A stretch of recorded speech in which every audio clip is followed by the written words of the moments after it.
I felt compelled, obviously, to talk about what transpired last night. Live press conference by President Biden in front of the media contingent for the first time in approximately 8 months, they said. There's a few things to peel from that, and there's a few things that is important that I touch on. So everybody, I'm clear about my position here.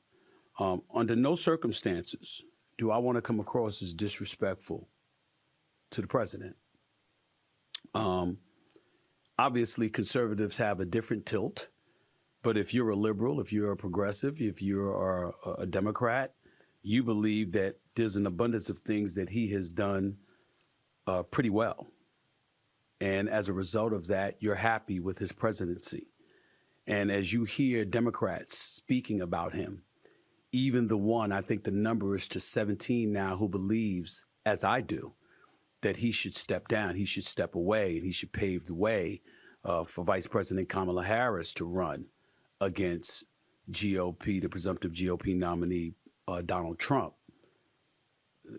We have to make sure that we're clear, because I don't think enough people are being clear about where we stand with Joe Biden. First of all, they're talking about how he should step away because of age. I'm not saying that at all. Nancy Pelosi, the former Speaker of the House, still a very prominent figure within the Democratic Party, obviously, she's 3 years older or 2.5 years older than President Biden. She's 84 years old. He's 81 going on 82. I don't think anybody would look at her, would see her, would hear her speak and articulate her thoughts and opinions and what have you, and would believe that she couldn't do something, that she's not cogent, that they wouldn't accuse her of being cognitively declining. They wouldn't say anything about her. This is not about age, is my point. It's about him. It's about that president. It's about this individual that seems to have lost a step.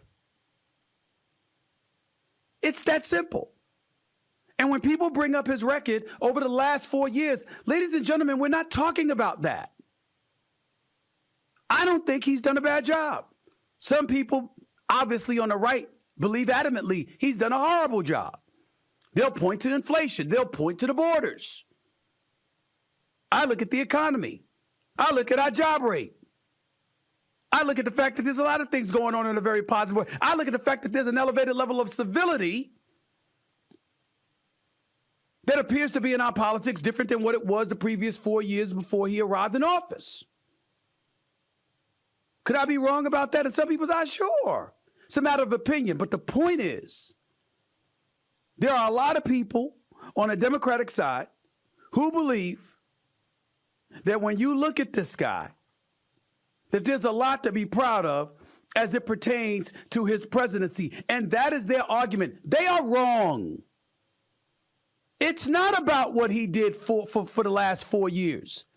It's about looking at him, watching him walk, watching him talk, watching him speak, watching him articulate himself, watching him drift and fade, mumble and stumble. It is about, can you do this for 4 more years?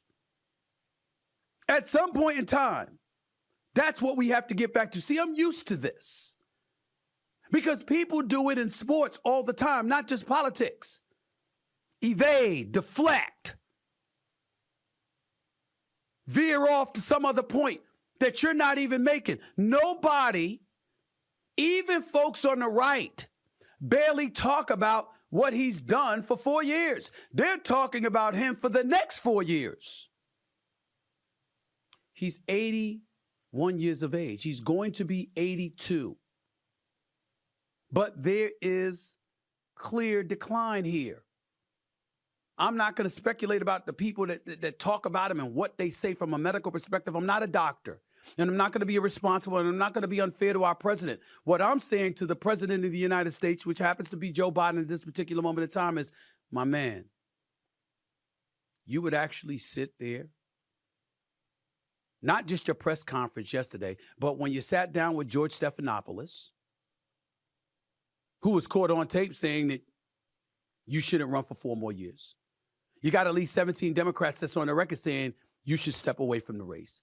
You've got an abundance of donors and Democratic supporters. You got the Rob Reiners and the George Clooney's of the world who love you and appreciate you, and they said you should step away. You got the former President Donald Trump making fun of you because you slipped up yesterday with a press conference and you talked about, hey, I would not have selected Vice President Trump if I didn't believe she could do the job. You forgot it was Kamala Harris that was your vice president. Oh, by the way, just hours earlier, you had introduced Ukrainian President Zelensky as President Putin. I mean, there's a lot. There's a lot. And when you sit up there with a straight face and you tell the American people at age 81, clearly devoid of your fastball, that you are the best candidate for the job, what does that say about your vice president? What does that say about governors in California and Maryland, respectively? What does that say about Hakeem Jeffries? What does that say about people who are Democrats, who are adamant supporters of yours? What does that say about your belief in their capabilities? So at age 81, approaching 82, you believe at this point in time that you're the best choice for America? Do you not have any idea what that says about your supporters in the Democratic Party and supporters in your own administration like Kamala Harris? President Biden 4 years ago promised to be a stopgap to pave the way for the younger generation. Here we are 4 years later, and you don't want to leave. You want to hold on. And then when George Stephanopoulos asked you last week, what if you stay in this race and you ultimately lose because of all the things people have said? You're talking about you would be all right because you know you gave your best. I'm paraphrasing, not specifically quoting, but you gave your best. That ain't what this is about. This is about winning. It's about winning. And so I'm saying all of that to say, ladies and gentlemen, we've got to get away from acting like it's so disrespectful to bring up a cognitive decline. Bill Maher called you Ruth Bader Biden for a reason. She refused to step away when the Obama administration wanted her to.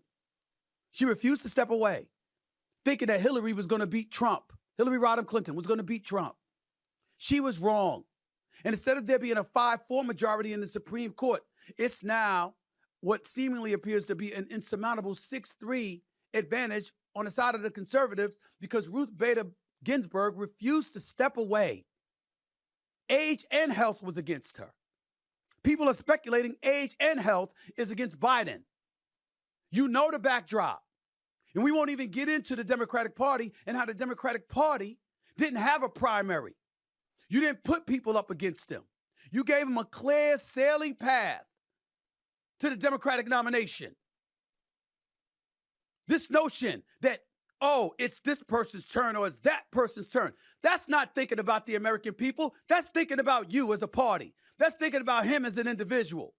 That's thinking about y'all little clique at the expense of the American people. That is what I am saying. That is not disrespectful. I respect our president.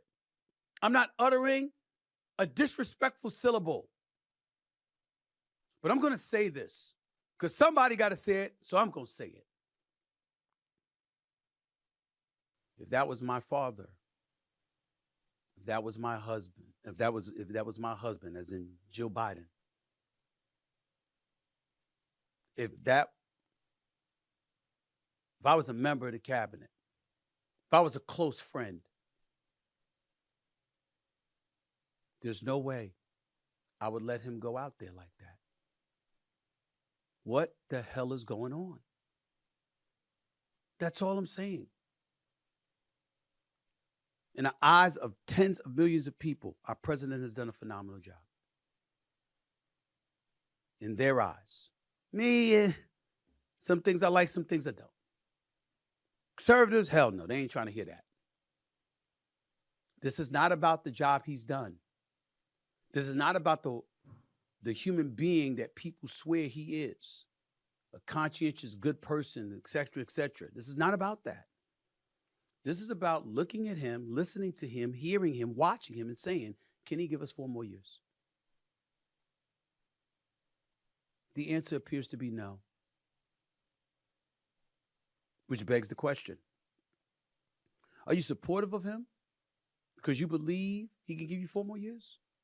Are you supportive of him because all you need him to do is give you a few more months? He wins the election, and then, God forbid, he needs to step away, and then Kamala Harris can be inserted as president without ever having run for election. These are questions, but they're legitimate ones.